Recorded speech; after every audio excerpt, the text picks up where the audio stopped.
Well, Dave, just considering how well Clayton's last outing went in the Freeway Series, what are you kind of hoping to see from him today, and how he kind of continue the success he's been having? I think a lot of the same.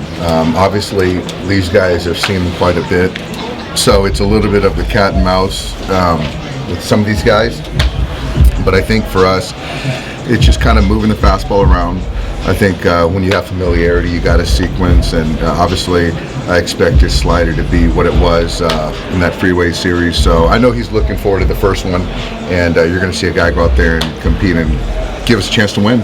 Considering just the amount of time Clayton has been in this league, we know he's a future Hall of Famer, but does it ever cease to amaze you that how he has not really let up in any sense? It doesn't amaze me. It amazes me in one sense, but it's not surprising given who he is.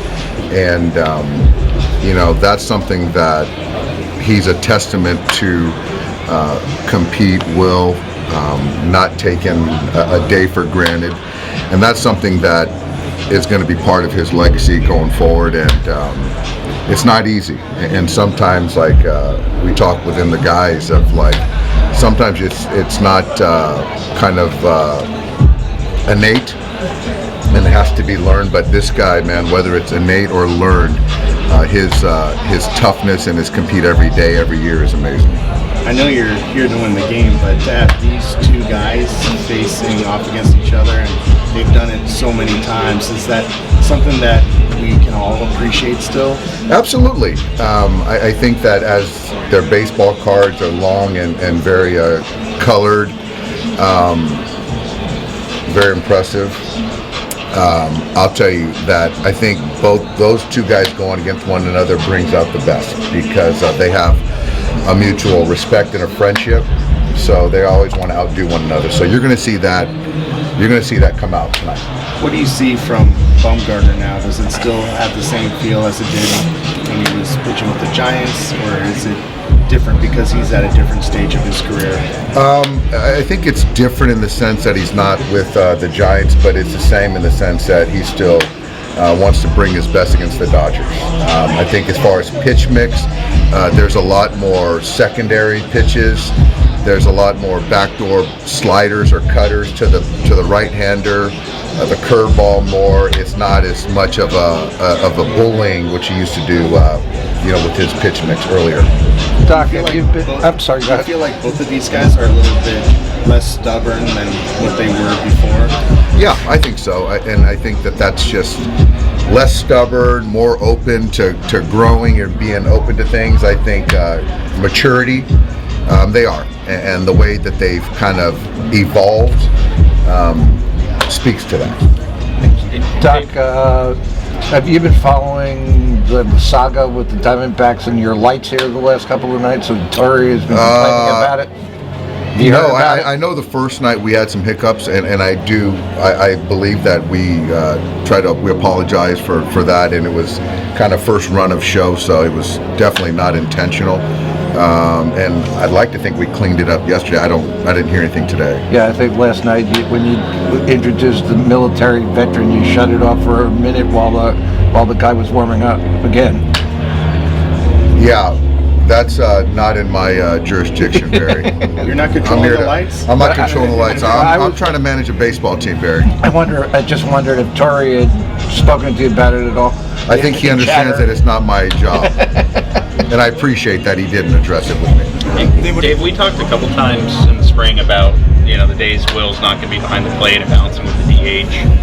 Just especially with how important he is in the lineup this year, how hard is it on these days where you do need to give him a rest, and kind of how fine is that line between trying to keep him fresh and trying to keep his bat in the lineup as you guys kind of figure out how it's going to piece together this year? It's a little threading of the needle.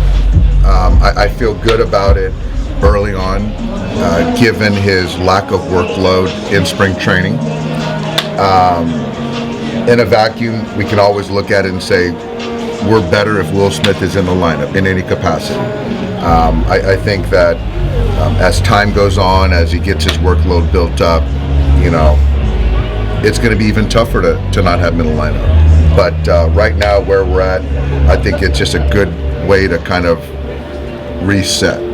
but it's a fair question. Is there any more temptation to like use him off the bench in those sorts of days? Yeah. Well, yeah, absolutely. He's available. I mean, if there's a spot to impact the game, he'll be in the batter's box. How much does he like need the full off days, just from a physical recovery standpoint, and being behind the plate, compared to what? To his credit, he doesn't.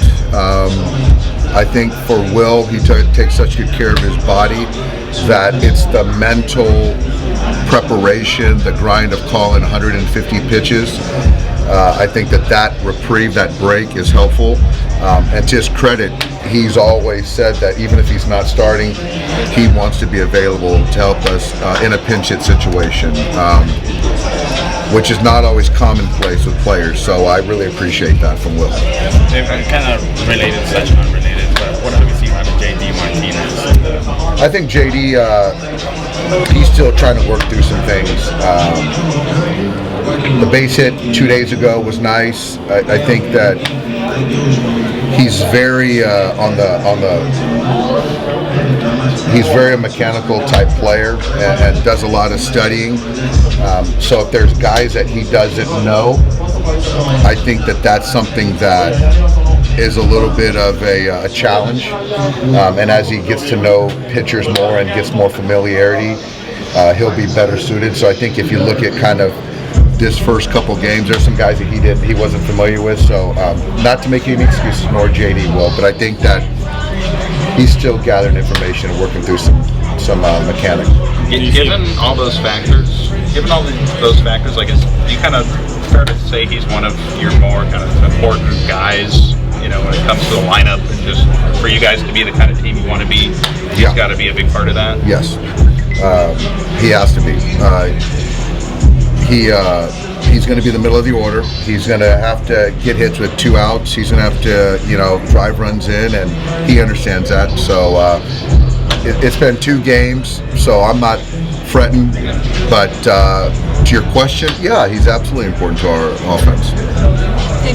Obviously, this is a long season, and when you have games, good games, bad games, how do you address your offense, you guys?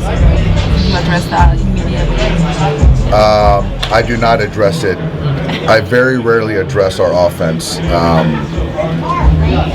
We have very competent hitting coaches. I understand it's a long season, so I don't get too reactionary on 1 game or 2 games. If I feel that we're taking quality at bats, I talk to the players individually, but no, I don't do that very often, unless it's really needed.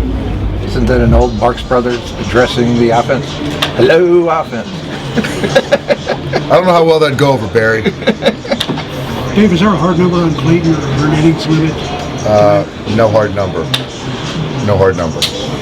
Obviously within reason, but as far as like the build-up, the workload, he's right where he needs to be. How different is the late game calculus going to be with you for this team? How is it sort of constructed? How platoon heavy you guys are, especially in the outfield? The late game calculus, especially compared to years past, where it's not necessarily as much of a factor. I like it. I think it adds a different element of, giving us some options. Talked to David Peralta today, and he's ready to come off the bench in any big spot. Pose a challenge for the other manager. I think that they showed that last night against us. Being able to deploy some right-handers against a lefty, and worked out for them. So I think that to have those options, I think, is good, and it keeps kind of everyone engaged, and it's a good thing for us. I like that. With Vargas, he's already drawing, I think, more walks than he had his whole time up here last year. How much do you kind of attach that to early in the spring when he wasn't swinging, and kind of just getting to see a lot of pitches and work on that, the approach part of it? I think it's a combo. That's good. I think that there's a combo of early on, Miguel was forced to just take and see the baseball, taking some walks. I think that's one part of it. I think the other part of it is that he got his feet wet, and so he's just more not hair on fire in the batter's box. And I think he's a smart baseball player. He swung the bat more, didn't walk as much in the minors, but I think he understands the value of 90 feet, taking walks, swinging the strikes, taking balls, and I think that combo has led to that, and he's been fantastic.